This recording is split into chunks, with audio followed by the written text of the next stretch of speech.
Тэгээ энэ ерөөсө жилд 2-4 төгрөг тавигддээ шүү. Хаанаасаа 7 төгрөг гаргаж ирээд өгснэг ч бас мэдэхгүй. Тэгээ тэр цагдаагийн албаагчийн цалин үлсийг ерөөсө зориултыг өөрчлөх төсвийн хууль зөрчиж байгаа асуудал шүү дээ. Тэгэхээр эн чинь эрх мэдлээ оруулж байна л гэсэн үг. Энэ тэгээ байж болохгүй асуудал.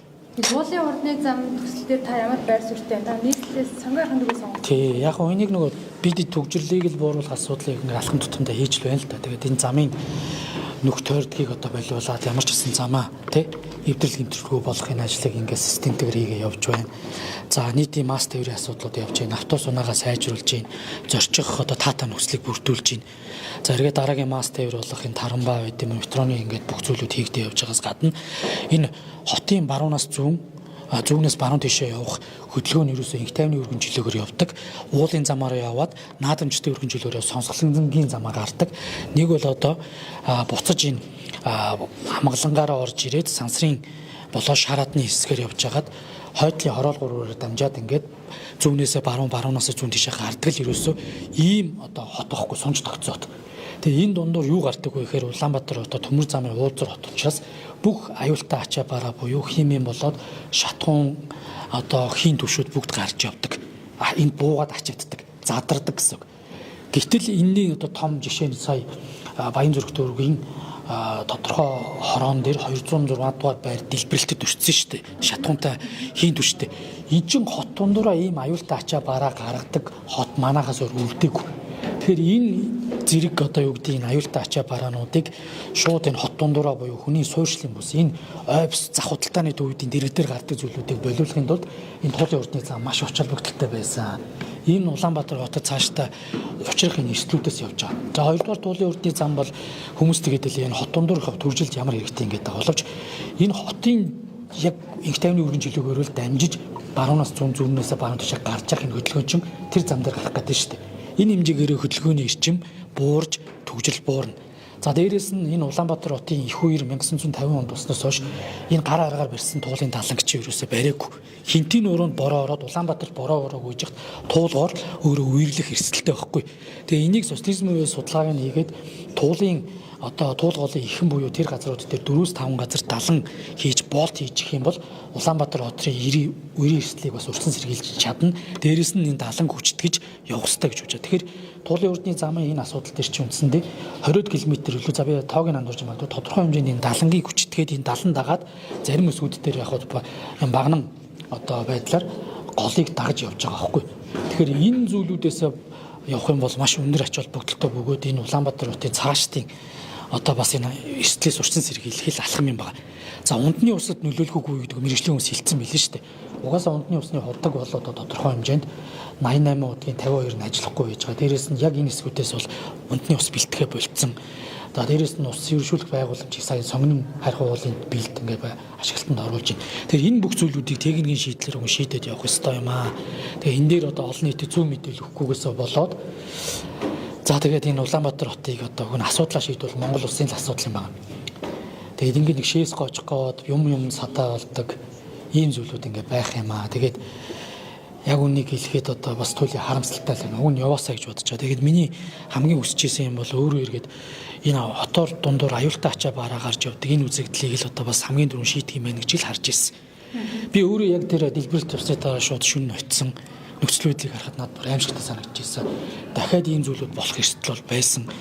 Харин ч хүн ам багтаа газар дээр шөнийн цагаар босон тулдаа одоо бас эрсдэл хайцсангуу одоо баг өнгөрсөн шүү дээ. Яг үндэ хэлэхэд хичнээн залуучуудын алтай амин өнгөрлөө, хичнээн хүн эд хөнгөрөө охирлоо. Тэгээ ийм байдлаар ингээд цувраа дэлбэрэлтүүд болох магадлал маш өндөр байна.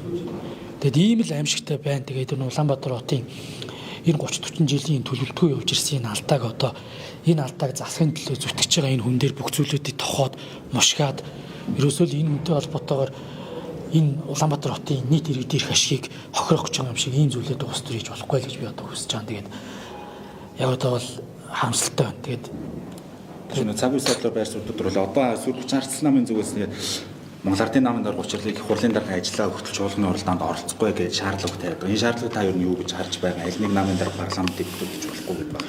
Нөгөө талаас одоо ардчилсан намын ингээд бойкот хийгээд байгаа ч гэсэн эрх баригч нам 68 гишүүндээ эрцээ бүрдүүлж чадахгүй, чуулган байтугай байнгын орон тулдаж чадахгүй юм байдалд хүрч ирлээ. Гэхдээ яг тэгээ манайх чи энэ тийм тулгаа зэлгээ гарч яхад манай нам чи нөгөө бүлэгцэлэгцэн юм шиг л чимээг л байж л байна л да. Тэгэхээр энэ асуудлуудаа шийдэл одоо бидэд бас харзан чинь. Хоёрдугаар та хэдийн архив дээр ч байгаа да. Би танаа сайтад бас өгч ирсэн санагдчихээн. Live TV интергийн сайтууд өгч ирсэн санагдчихээн. TV5-д өгч ирсэн санагдчихээн. Миний архив дээр гарч ирж илээ. Би ерөөс юу гэхээр намын даргаыг учрал даргаыг сонгодог тэр их хурал дээр би хэлсэн. Намын дарга ерөнхий сайд болох ёстой шүү. Энэ ард түмэн 300-аад мянган намын гишүүдийнхээ өмнө юу гэж хэлэх юм бэ? 27-28 оны сонгуульд энэ мөрийн хөтөлбөрийн хэрэгжүүлэлтийг хэн ярьж орох юм бэ? Ерөнхий сайд ярьж орох юм уу?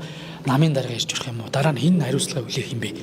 Ийм улс төрийн одоо адармаатай үе дээр нэг талдаа гараад энэ асуудлаа шийдэх ёстой шүү. Тийм учраас одоо болох намын дарга бол ерөнхий сайд болох ёстой.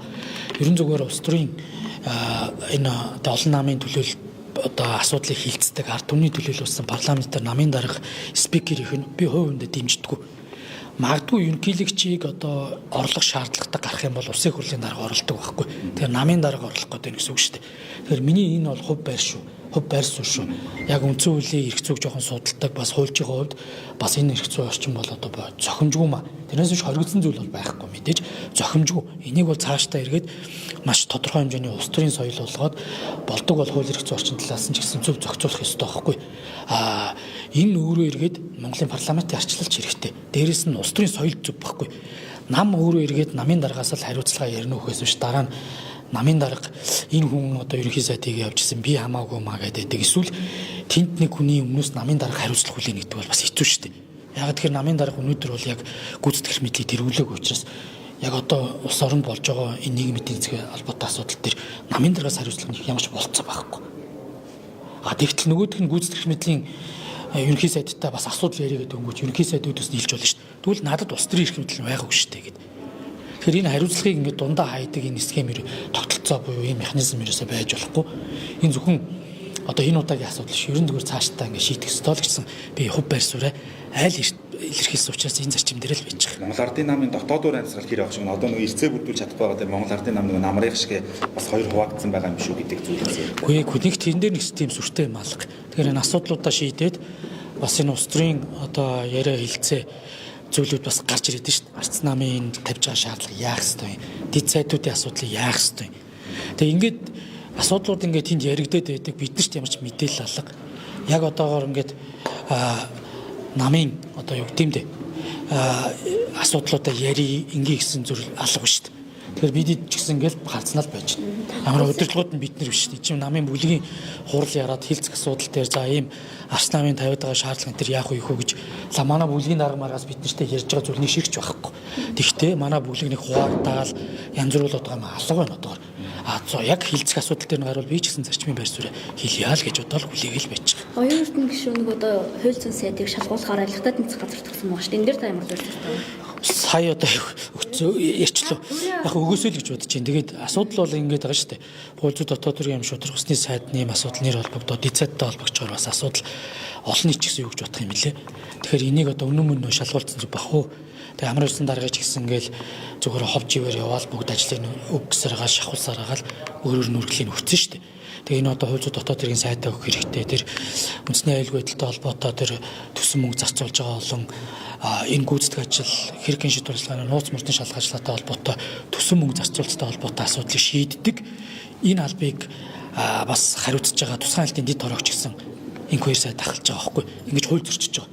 Тэгээ энийг ч гэсэн одоо өгөх хэрэгтэй. Энэ үнийг бид нар бүр дэндүү эрхлүүлж байна.